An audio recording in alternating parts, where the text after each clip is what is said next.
Hey everyone, this episode contains excerpts from a panel discussion I did for the Polymer Material Science and Engineering and Polymer Division of ACS on stress and burnout and depression and anxiety in graduate school. So I hope you enjoy or find this session useful.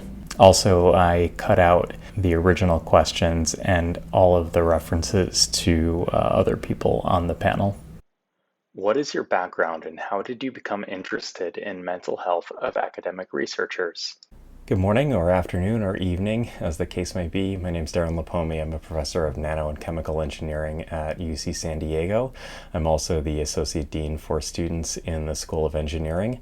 I'm a organic materials chemist. All of my degrees are in chemistry. I've been an ACS member since 2004, I think, and I really appreciate the fact that this panel is being brought together, kind of sponsored by PIMSI and Poly. That's great. So an intersection of a lot of things that are very important to me.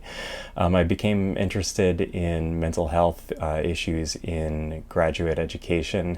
Really since I struggled with my own mental health issues as a graduate student, and prior to that, I have a YouTube channel and two podcasts. One of them, Ideas in STEM, I do in collaboration with our Ideas Student Success Center at UC San Diego. The other, Molecular Podcasting, is sort of me and sometimes guests riffing on topics that are important to graduate students and postdocs and early career researchers, and mental health is a common topic. So pleasure to be here, and looking forward to this discussion.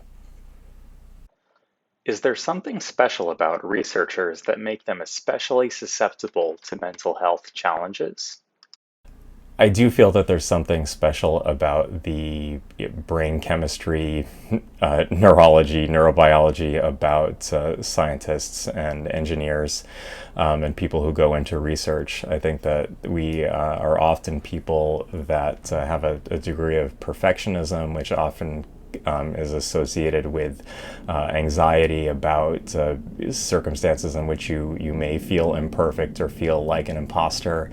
I think, not to toot our own horns as scientists and engineers, that maybe there's a slightly above average level of creativity that people like us exhibit, and possibly also exogenous effects like being bullied for being different when we were in school, or perhaps even still for some individuals, that make us especially vulnerable to mental health challenges. So there are other issues too, like in grad school, you have a significant amount of financial insecurity. And while we generally have the impression that will improve over time, once we have the PhD salary premium, during grad school, it's a very real issue, and a lot of us go into debt at the time, and I don't want to say like boo-hoo-hoo, scientists have it so bad. Eventually things do get better, because there are other sources of there are other cohorts within society, other groups within society, people who have working class jobs, also people who are have the intersection of being in low socioeconomic status, but also a member of a minoritized group, that have additional layers of stress that some of us do not have. But the short answer is there are some both personality traits and exogenous effects of being a graduate student that make us especially vulnerable to these types of to stress and burnout. Just want to add as well the asymmetric power relationship between the student and the PI, and the insecurity that entails. We often hear that academics are not good at saying no. How do you think about how to say no to people, even about opportunities that may be Another exciting? aspect that one might consider is your relationship to the person asking the question. And a lot of times we tend to say yes because we don't want to hurt somebody's feelings, or because we feel maybe obligated to this person, or we are flattered that they asked us for our input. And one of the things that you can do to kind of blunt uh, bias towards saying yes is you say no, but you can also help them in some other way in your response. For example, this is not the type of problem to which I can give you the best solution, but maybe this organization or this person or this lab is closer to your goals, closer to helping you achieve your goals, and they'll be appreciative. Sometimes, they may have had a list of people that they're going to ask for something, and maybe you were not the first person on the list, and some people ahead of you had already said no. So it's important to, it's possible to manage the relationship and end it not end it, but, get past that ask in a positive way, rather than just feeling like you're saying, no, I don't have time, because, nobody has time, right? Anytime we say yes, we're saying no to some other things that we could be doing with our time. How do you know you are burned out, depressed, or anxious? Sure. Usual caveat: I am not a doctor, but I would look at some of your normal homeostatic processes, like sleep. Are you sleeping enough? Or is it difficult to fall asleep? Do you wake up too early, or are you sleeping way more than you normally do? Do periods of do circumstances and events that normally give you joy fail to do so? Are you responsive to your friends and family, or are you ignoring them? Those are signs that I would look for. To me, let me add. To me, stress and anxiety manifests very physiologically: sweaty hands, sweaty armpits, rapid heart rate, inability to sleep, temporomandibular joint disorder. I've had everything. High blood pressure, and to me, anxiety and physiology are very closely linked, and I would and depression and physiology. So I would kind of keep track of my vitals. Maybe not in a Star Trek like chamber, but at least if just how you feel, right? Look at your eyes. Are they getting dark, and so on. That's always a good sign. How do you respond to a friend or coworker who comes to you with an admission that they might be burned out, depressed, or anxious? Avoid trying to solve their problem outright. I think a lot of times in relationships, especially for scientists and engineers who are used to solving problems and thinking that everything has a formula or a protocol, these problems are not that way, and your intervention, without a lot of listening and asking questions, can be not only unwelcome but also possibly harmful. So it's important to direct the person to the right resources if you're not comfortable or feel qualified to provide advice, and probably avoid trying to solve the problem, especially in the first few conversations, right? What are some resources on campus that you can reach out to for coping with anxiety and depression? So universities will have counseling services, and those are fantastic, and you should take advantage of them if you can. A lot of times they have very long wait times, and one I think untapped or unknown resource to graduate students is actually their primary care physician, and it is a lot easier to get an appointment with them if you've already established care. In most cases, at least in my institution, than it is to get an appointment with our counseling and psychological services department. And your primary care doctor may be able to help themselves, and they can also make referrals. So I think a lot of times people don't see their physician as a mental health professional, but they do have training and psychiatric residency, and they do know a lot more than you might think they do. What are some self-care routines you do as alternative coping strategies for stress, burnout, and other mental health challenges? I don't want to gloss over counseling and other things that you could do, because I think medicalized interventions, they may seem scary, like counseling and to a greater extent psychiatric medication. In my particular case, it is absolutely vital that I have those things, or have had those things, or have some of them now, or I would not be functional, such as my level of function is. But in terms of non-medicalized self-care routines, I at times have been a meditator, not so much recently, because of time, ironically, but when you feel like you don't have time, that's when you most need to do it. I try to exercise, and I also try not to compound my stresses. So if I'm stressed out, I really do try not to, you know, sit on the couch instead of getting up and moving my feet, or eating a whole package of Oreos, which I have done in the past, and that just compounds my misery, because then I'm anxious and depressed about two things instead of one, or let's say n+1 things instead of n. How do you cope with a mental health challenge or another negative situation that arises because of your relationship with your advisor?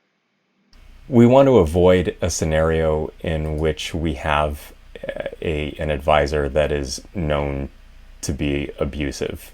I mean, it's an unfortunate piece of the system that that some of our faculty colleagues are awarded on the basis only of research productivity, and may in fact have a lot of attrition of grad students, and students not flourishing, not finding the work that they want to do, or leaving the program kind of in their wake of this pursuit of research excellence, such as it is.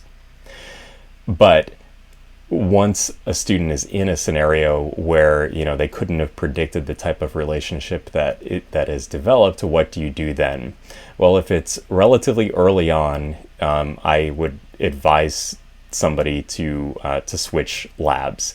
Now, there are support services at most universities. A lot of them are not well advertised, but your equivalent of your associate dean for students, or whoever your student affairs manager is at the highest level within your division, will be able to point you toward the right resources. So a lot of times they can reach out to prospective advisors. They can help find TA-ships, or other sources of transition funding, or kind of as the final resort, they can actually give you the money. This exists in many places for one term, in order for you to find another situation. However, if it's closer to the end of your PhD, or middle, or toward the end, and you've already invested a lot of time, you have a research portfolio already, or the beginnings of a thesis that's taking shape, and of course you don't want to abandon it, right? You need to come to an agreement with the PI. You need to be able to have a tough conversation with your advisor. Maybe hopefully they don't make it tough, and hopefully it's not tough. If it is tough, that's, I guess, part of the problem. But it's something that you absolutely need to do, is work out in writing what the expectations are, what is within your power to accomplish, and come up with a plan in writing as to what needs to be done. And it's kind of cynical or non-trusting or whatever to insist that it be in writing. They may not like that, but they may be your friend in that moment that you're asking. You're like, no, it doesn't have to be in writing, but you should insist on it, because you don't want them to turn around 6 months later and say, no, you have to kick back your PhD defense by another year. You need to have it in writing, if it comes to that.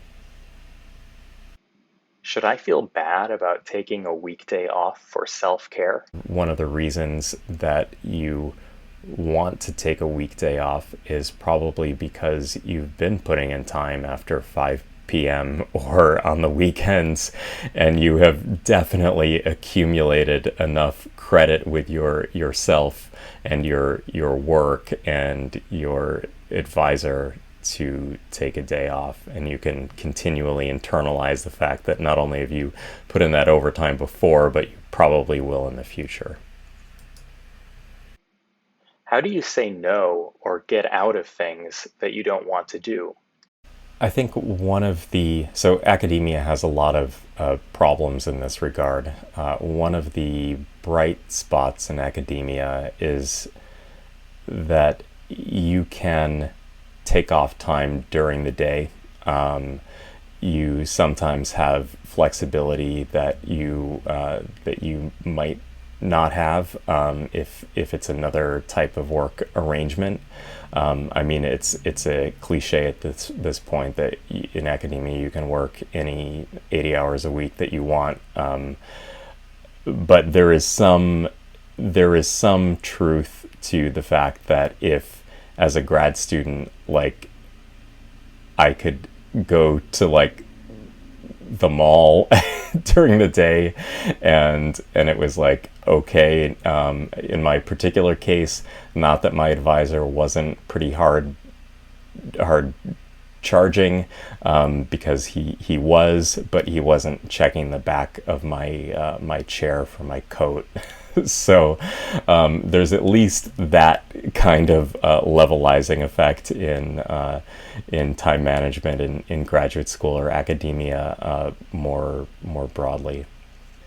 I've reached a point in my career where a lot of people are putting stuff on my calendar without my approval, and the best 3 letters in the world are DNS, do not schedule, and you can just drag that that block of time as long as you want, and people think it's going to be something super important, like your kid has surgery or something, but it's really because you want to go on a hike. How do you work with a PI who is not transparent about their expectations? You have to have the conversation anyway, because no problem was ever solved by not talking about it. And these people, these PIs who are not transparent about their expectations, they need to be held to account, and they need to know, not just for you, but for future students, that this is the expectation that students have of them, that plans be, as science isn't concrete, but that the plan be as concrete as it can be, given the constraints of the way that the natural world works, and sometimes doesn't bend to our wishes. What if I need to switch labs at the end of my PhD? Oh yeah, there's just quickly. There's another route that may be applicable in some cases. So if you're in year 5 or 6 of a PhD, or even year 4, and you have some work that's completed, there's nothing that says the person who paid your bills, has to be the one to sign off on your thesis in, when you finally defend. It is actually possible to switch advisors, and still present the work that was done under your former lab in your thesis. So advisor and doesn't mean, boss and they control you forever, right? You can find somebody maybe that's on your thesis committee, that is willing to allow you to move over for the last 6 months or so. How do I know where the supportive labs are before I join a program? Often, where there is smoke, there is fire. So if you go to the visitation weekend and there's a feeling in the air that such and such a PI does not have a climate of openness and trust in their program, then you probably want to stay away from that place. I would also look at the placement record of students in the lab, if they generally got the job that they wanted, or if there was a lot of attrition. You want to balance those two factors. If students are getting the jobs that they generally wanted, did they or did they not have support of the advisor? Or is it one of those advisors that said everyone has to do what I did and become a professor? And that's kind of absurd, because only 5% of PhDs are in those roles, and so that's like a huge red flag. Do I have to do a PhD to have a fulfilling job in research?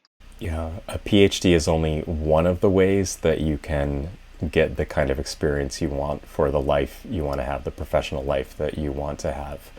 And just because you liked school, you liked college, maybe you liked your undergraduate research lab, it doesn't mean that you want to be doing that for 4 to 7 years in graduate school and most of your 20s, typically 20s.